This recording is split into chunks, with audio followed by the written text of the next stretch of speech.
पूछना चाहता हूं, अक्षरा सिंह का पर मंथ इनकम कितना है? शायद किसी ने नहीं पूछा होगा। सोचिएगा अपने बारे में, बियाह कब कर रही हैं? ब्याह तो करना नहीं है अभी फिलहाल। तो एगो सवाल हमरा के रहुआ भोजपुरी में ओकर जवाब दी कि जौन नया लड़की आवत तारी संग, का वो नया लड़की के अक्षरा सिंह सपोर्ट कर तारी भोजपुरी इंडस्ट्री में? हमारे साथ भोजपुरी इंडस्ट्री की शेरनी जिसे कहा जाता है वो हैं, नाम है इनका अक्षरा सिंह, जो किसी परिचय के मोहताज नहीं हैं। आज इनसे हम लोग कुछ कड़वे सवाल पूछेंगे और कुछ मीठे सवाल पूछेंगे।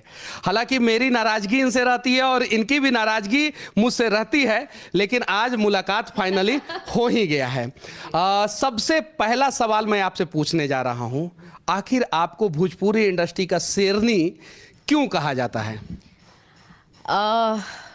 ये तो मुझे बिल्कुल भी नॉलेज नहीं है। लोगों ने इतना प्यार दिया है, इतना अथाह प्यार दिया है, इतना प्यार दिया है, इतना सराहा है मुझे ऐसे हथेली पे रखा है कि मेरा नाम उन्होंने शेरनी दिया। और शायद हर एक वक्त, हर एक परिस्थिति से लड़ी हूँ। आज जो भी कुछ बन पाई हूँ उनके बदौलत बन पाई हूँ। शायद इस प्यार की वजह से उन्होंने नाम दिया। अच्छा, आपके साथ अगर किसी का नाम जुड़ता है, किसी को बवाल और विवाद करना होता है, तो अक्षरा सिंह का नाम ले लेता है, ऐसा क्यों? वेल, कुछ तो बात होगी, यूं ही बातें नहीं होती है, यूं ही चर्चाएं नहीं होती है। शायद इस वजह से लोग नाम जोड़ते हैं और आए दिन को कुछ ना कुछ ऐसा विवाद खड़ा हो जाता है कि भाई अक्षरा सिंह से रिलेट करो और हम पॉपुलर हो जाएं। एक नाराजगी आपसे मेरी भी थी। आपने एक फिल्म का प्रमोशन किया था, आमिर खान का फिल्म लाल सी चड्ढा। तो आज कैमरे के सामने बताइए कि आप लाल सी चड्ढा का प्रमोशन क्यों की थी?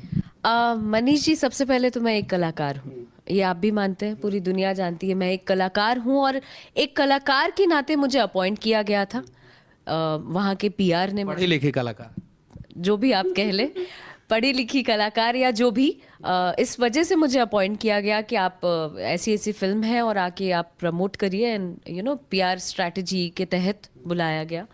सो मैं गई और मैंने अपना फ़र्ज निभाया एक कलाकार होने के नाते। मैं वहाँ पे ये नहीं देख रही थी कि मेरे सामने कौन कलाकार है कौन नहीं है।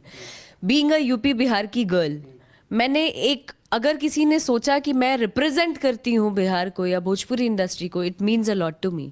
ये मेरे लिए बेहद बड़ी बात है। इसके नाते मैं वहाँ अंग्रेजिया में आप बोल लेती हैं, और सब भोजपुरी के कलाकार लोग बोल पाते हैं कि नहीं बोल पाते हैं? बोलते ही होंगे कुछ बोल पाते हैं, कुछ नहीं बोल पाते हैं, कुछ लोग नहीं बोल पाते हैं। चलिए ठीक है, आपके कंधे के ऊपर गमछा है जो बिहार का मैंने अपनी बात कंप्लीट नहीं की। मैं ये भी कहना चाहती हूँ कि मैंने एक स्टेटमेंट भी दिया था जब आप फिल्म के प्रमोशन के दौरान, वो वीडियो आपको मिला होगा, जहाँ मैंने बोला यूपी बिहार के लोग या बिहार के लोग आपकी फिल्म ज़रूर देखेंगे।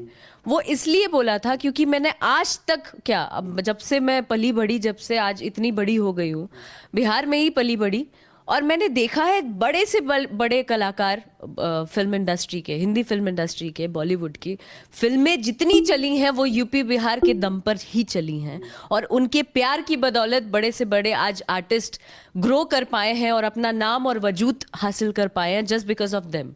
तो ये अगर मैंने बिहार के ही दम पे जो है कोई भी फिल्में चली है, और ये बात सत्य है, चाहे वो साउथ की फिल्म में बाहुबली हो, आरआर हो, या जो भी फिल्म हो, या बॉलीवुड का कोई भी महानायक बना हो, नायक बना हो, सुपरस्टार बना हो, अगर उसका चर्चा यूपी बिहार में, झारखंड में नहीं होगा तो वो जो है बड़ा कलाकार नहीं बन सकता और उसकी फिल्में हिट नहीं हो सकती है। आप लोग उठा के देख लेना, इतिहास है।